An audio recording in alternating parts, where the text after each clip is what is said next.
বহুদিন আগের কথা, কত বছর আমরা জানি না। একজন প্রতাপশালী বাদশা ছিল, এখনকার বিশ্ব নেতাদের মতোই পরাশক্তি, ওই যে আসহাবুল কাহফের মতো, বা ওই নমরুদের মতো, বা ওই যে ফেরাউন তার মতো একজন প্রতাপশালী বাদশা ছিল। তার অধীনে একজন বড় জাদুকর ছিল। কি ছিল? আচ্ছা, মজা আছে, ভালো করে বোঝেন।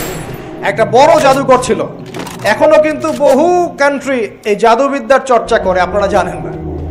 ভিতরে ভিতরে জাদুবিদ্যার চর্চা এখনো চলছে।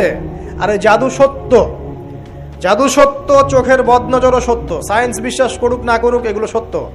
কারণ কোরআন বলেছে সত্য, ব্যাস সত্য। জিন সত্য নাকি মিথ্যা? ফেরেশতা সত্য না মিথ্যা? কবরের আযাব সত্য না মিথ্যা? এগুলো তো চোখে দেখা যায় না, বিশ্বাস করলেন কিভাবে? এই চোখে দেখা যায় না বিশ্বাস করেছেন বলেই তো আপনি মৌলবাদী। চোখে দেখা যায় না, অহেতুক বিশ্বাস করছেন, অতএব আপনি একজন মৌলবাদী মানুষ। বুঝতে পারছেন তো? এই বিষয়গুলো বিশ্বাস না করলে কি আপনি মুমিন হতে পারবেন? আচ্ছা, কবরের আযাব সত্য না মিথ্যা আমরা বিশ্বাস করেছি, তোমরা মরার পরে বিশ্বাস করো। আমরা মরার আগেই বিশ্বাস করেছি, তোমরা মরার পরে বিশ্বাস করো। তারপর তোমরা পাক্কা মৌলবাদী হয়ে যাবে। যখন মরার পরে যখন কঠিন কবরের আযাব শুরু হবে, দেখবা যে আইনাল ইয়াকিন। ইয়াকিন কয়েক প্রকার হয়। একটা হচ্ছে আপনার আইনাল ইয়াকিন, হাক্কুল ইয়াকিন, এরকম কথা আছে কোরআনে। মানে আইনাল ইয়াকিন মানে চোখে দেখলাম এবার বিশ্বাস করলাম। রব্বানা আবসারনা ওয়া সামি'না ফারজি'না না'মাল সালিহান ইন্না মুকিনুন। আছে না সূরা আলিফ লাম মিম সিজদা? হাফেজে কোরআন যারা আছেন, আল্লাহর সামনে জাহান্নামীরা বলবে, রব্বানা, হে আমাদের রব, আবসারনা, এই যে দেখলাম, তোমার আযাব দেখেছি আমরা, এখন পরকালের কথা। ওয়া সামি'না, এই যে শুনতে পাচ্ছি এখন আযাব, ফারজি'না, আমাদেরকে ফিরিয়ে দিন। কোথায় ফিরিয়ে দিবে? দুনিয়ায়। না'মাল সালিহান, আমরা সৎ কাজ করব, ইন্না মুকিনুন, আমাদের ইয়াকিন হয়ে গেছে। তার মানে সবাই বিশ্বাস করবে একদিন না একদিন, তাই তো? ঈসা ইবনে মারইয়ামকে যে মানুষ বলছে ক্রুসিফাইড, তাকে ক্রুসিফাইড করা হয়েছে, তিনি মারা গেছেন, নাউজুবিল্লাহ, বলা হচ্ছে না? আচ্ছা, ঈসা ইবনে মারইয়াম যখন নেমে আসবেন সবাই বিশ্বাস করবে না? সূরা মাইদায় এই জন্যই বলা হচ্ছে যে ঈসা ইবনে মারইয়ামকে যখন পাঠানো হবে, একজন আহলে কিতাব বাকি থাকবে না যে তার প্রতি ঈমান নিয়ে আনবে না। এমন একজন মানুষ তখন খুঁজে পাওয়া যাবে না যে তার প্রতি ঈমান আনবে না আহলে কিতাবদের। ঈসা ইবনে মারইয়ামকে ক্রুসিফিকশন করা হয় নাই। ঈসা ইবনে মারইয়ামকে আল্লাহ রাব্বুল আলামিন তার কাছে উঠিয়ে নিয়েছেন। আর যে আল্লাহ পুরো মহাবিশ্ব চালাতে পারেন, সে একজন মানুষকে উঠাতেই পারেন। এটার এমন কি বিষয় যে আল্লাহ রাব্বুল আলামিন আপনার দেহের মধ্যে রূহ রেখে দিয়েছেন, যার হুকুমে বের হয়ে চলে যাবে, সে আল্লাহ রাব্বুল আলামিন রাসূল সাল্লাল্লাহু আলাইহি ওয়াসাল্লামকে মেরাজে উঠিয়েও নিতে পারেন। সিম্পল, এটা অবিশ্বাস করার কি আছে? আসুন সামনে যাই। এখানে যে বিষয়টা, যে বহুদিন আগে এরকম প্রতাপশালী বাদশার অধীনে একজন জাদুকর ছিল। এই জাদুকরের যখন বয়সটা বুড়ো হয়ে গেল, তখন সে তার ওই বাদশাকে বলছে যে আমার তো বয়স শেষ, আমার এই বিশাল জ্ঞানগুলো কি করব? আমাকে একজন বালক এনে দিন, যেই বালককে আমি এসব জাদুবিদ্যা শিখিয়ে দিব। ওই যেরকম ছোট বাচ্চাদের মধ্যে একজন। তো এরকম একটা ফুটফুটে সুন্দর বাচ্চাকে খুঁজে বের করা হলো, যে বাচ্চাটা বিচক্ষণ। একে নিয়ে আসা হলো জাদুকরের কাছে। এবার জাদুকর তাকে জ্ঞান শিখায়, জাদু শিখায়। জাদু শিখাতে শিখাতে শিখাতে শিখাতে সে একটু পরিণত হচ্ছে, মানে কৈশোরে পদার্পণ করল।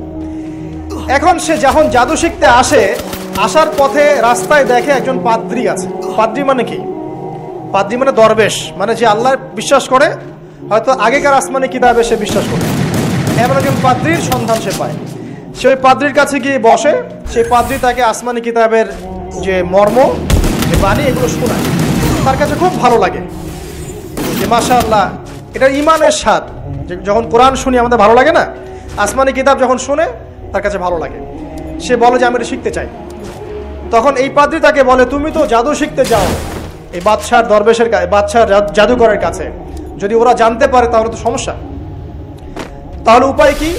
যখন তুমি ওখানে যাবে, যখন দেরি হয়ে যাবে, তখন বলবে বাসার থেকে বের হতে দেরি হয়েছে, বাসার থেকে বের হতে দেরি হয়েছে। আর আমার এখানে বসে যখন বাসায় যাবে, তখন বাসায় গিয়ে বলবে যে ওখান থেকে, ওই জাদুকরের কাছ থেকে আসতে দেরি হয়েছে।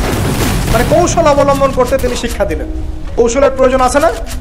উদউ ইলা সাবিলি রাব্বিকা বিল হিকমা, হিকমার দরকার আছে না? সত্য থেকে সরে গিয়ে নয়, কিন্তু কৌশল তো করার দরকার আছে। নবী সাল্লাল্লাহু আলাইহি ওয়াসাল্লাম যে হিজরত করেছেন, মক্কা থেকে মদিনা চলে গিয়েছেন, সবাইকে জানান দিয়েছিলেন, এই শোনো আমি হিজরত করছি, জানান দিয়েছেন? রাতের বেলা বের হয়েছেন, কৌশল, রাতের বেলা বের হন নাই, এবং তাকে মারার জন্য 4-5 থেকে লোক ঘিরে রেখেছিল। এর মধ্য দিয়ে আল্লাহ রাব্বুল আলামিন তাকে বের করে দিয়েছেন। তিনি কি সবার সামনে ফেসবুকে জানান দিয়েছেন, এই দেখো আমরা বেরোচ্ছি? তো তোমরা তো কৌশলই বুঝো না দিনের কাজের, যে কাজ হবে 1%, আই ওয়াশ হবে 99%। এখনকার এই যুগ, হ্যাঁ, দিনের কাজ হবে 1%, আই ওয়াশ শোডাউনই বেশি। এই শোডাউন করতে করতে মানুষের চোখ লাগে, যত চোখ লাগে তত সমস্যা সৃষ্টি হয়, এবং আস্তে আস্তে আস্তে আস্তে দিনের দায়রা মাইনাস হতে থাকে। এই যে এই বিষয়টার পিছনে তোমরাও দায়ী, কৌশল তো বোঝো না। তো স্মার্ট এবং বিচক্ষণ মুসলিমদের বড় অভাব আছে এখন পৃথিবীতে। যতক্ষণ পর্যন্ত বিচক্ষণতা অর্জিত হচ্ছে না, ততক্ষণ পর্যন্ত ইসলামের বিজয় হচ্ছে না, এটা মাথায় রাখেন। তারপর সামনে যান। এবার এই বাচ্চা খুব সুন্দর করে ব্যালেন্স করলো, একবার এখানে যায়, একবার ওখানে যায়। এই করতে করতে ওই যে জাদুকরের ইন্তেকাল হয়ে গেল, মারা গেল জাদুকর। এবার এই বাচ্চার কাছে মাশাআল্লাহ অনেক এলেম কালাম আছে। এদিকে সে পাদ্রীর জ্ঞানে দীক্ষিত হচ্ছে। দীক্ষিত হতে হতে তার মধ্যে আল্লাহ পাকের প্রতি একটা পরিপূর্ণ ঈমান চলে আসে, সে মুসলিম হয়ে গেল আলহামদুলিল্লাহ। তো মুসলিম হওয়ার পরে একদিন সে যখন বাদশার কাছে যাচ্ছে, রাস্তায় একটা বিশাল জন্তু দেখা যাচ্ছে, বিশাল জন্তু, কিরকম জন্তু আমরা জানি না। ঠিক ওই যে দাব্বাতুল আরদ সামনে বের হবে, কিয়ামতের 10টা নিদর্শন আছে বড় বড়, তার মধ্যে একটা হচ্ছে দাব্বাতুল আরদ, জমিন থেকে পুরো একটা প্রাণী বের হবে। আর এখন মানুষ এগুলো বিশ্বাস করবে না আমি জানি, 2 দিন পর নাসা যখন বলবে তখন বিশ্বাস করবে। কথা কি বুঝতে পারছেন? তবে প্রাণী এই পৃথিবীর নিচে আছে। রাসূল সাল্লাল্লাহু আলাইহি ওয়াসাল্লাম বলছেন 10টা আলামত না আসা পর্যন্ত কিয়ামত হবে। তার মধ্যে একটা হচ্ছে দাব্বাতুল আরদ, জমিন থেকে একটা প্রাণী বের হবে, এবং এই প্রাণী শুধু বেরই হবে না, মানুষের সাথে কথাবার্তা বলবে। এবার মানুষের সাথে কথা বলবে প্রাণী। বিশ্বাস করছেন? এখন বিশ্বাস করছেন না জানি, কিন্তু প্রাণী মানুষের সাথে কথা বলবে। আল্লাহ পাক বলাতে পারেন না? পারেন। আচ্ছা সামনে যান। ওই প্রাণী যখন দাঁড়িয়ে আছে রাস্তায়, এখন এই বালক বলছে আজকে আমি প্রমাণ করে নিব যে আল্লাহর আনুগত্যশীল ওই পাদ্রী সঠিক নাকি ওই জাদুকর সঠিক। এবার সে একটা ইট হাতে নিল, পাথর হাতে নিয়ে এসে বলছে, আল্লাহ তোমার কাছে যদি ওই জাদুকরের কাজের চাইতে এই পাদ্রীর কাজ বেশি পছন্দনীয় হয়, এই ইটের আঘাতে এই জন্তুকে তুমি মেরে ফেলো আল্লাহ। এ বলেছে বিসমিল্লাহ বলে পাথর নিক্ষেপ করলো, নিক্ষেপ করার সাথে সাথেই জন্তু ডেড। তখন তার আইন আল ইয়াকিন, হাক্কুল ইয়াকিন হয়ে গেল যে হ্যাঁ আল্লাহর কাছে এই পাদ্রীর আমলই সবচেয়ে বেশি পছন্দনীয়। তার আর মনে কোনো সংশয় থাকলো না। কিশোর মানুষ না, কতটুকুই বা বোঝেন নাই? এবার তার মধ্যে একটা ইয়াকিন চলে আসলো এবং সে পরিপূর্ণ মুমিন মুসলিম হয়ে গেল। এবার যখন সে রাজ দরবারে যায়, তার কাছে পেশেন্ট আসে, মানে একজন মানুষ এসেছে, সে বলছে যে আমার চোখে সমস্যা।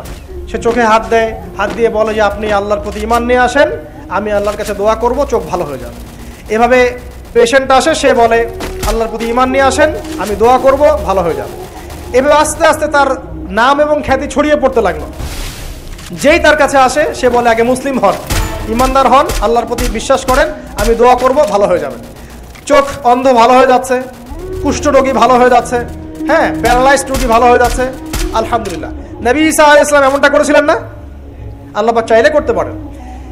একদিন ওই রাজ দরবারের একজন মন্ত্রী আসছে, এবার ওই রাজার একজন এমপি সাহেব, তার চোখে সমস্যা, সে আসছে, এসে বলছে যে আমার এই চোখের সমস্যা, আমার চোখটাকে ভালো করার দরকার, তোমার কাছে কোনো ওষুধ আছে নাকি?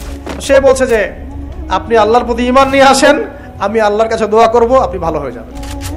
এবার সে আলহামদুলিল্লাহ ঈমান নিয়ে আনলো এবং সে ভালো হয়ে গেল। এই ভালো হয়ে যাওয়ার পরের দিন যখন সে আবার ওই পার্লামেন্টে গিয়েছে আর কি, ওদের তৎকালীন রাজদরবারে, এবার রাজা ওকে দেখে বলছে যে তোমার তো চোখ অন্ধ ছিল, কিভাবে সেবা লাভ করলো? সে বলে না কিভাবে সেবা লাভ করলো, সে বলতে চাচ্ছে না, কারণ সে আজ করছে যে বললে সমস্যা হবে।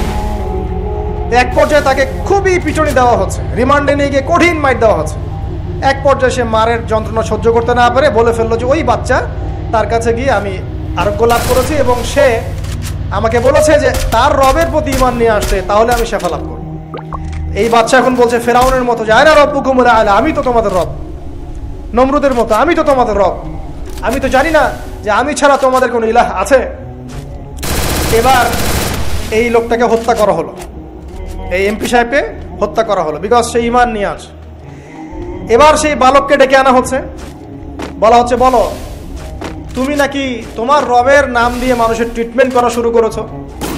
তখন সেই বালক বলছে হ্যাঁ, আমি এক আল্লাহর প্রতি বিশ্বাস করি এবং তার রাসূলের প্রতি বিশ্বাস করি, তার প্রেরিত আসমানি কিতাবে বিশ্বাস করি। এখন রাজা বলছে আমি ছাড়া তোমাদের কোন ইলাহ আছে আমি তো জানি না। এই সৈন্যবাহিনী শোনো, এই বালককে ধরো, ধরে নিয়ে গিয়ে উঁচু পাহাড়ে নিয়ে যাও, ওখান থেকে ফেলে দাও। কথা বুঝতে পারছেন? এবার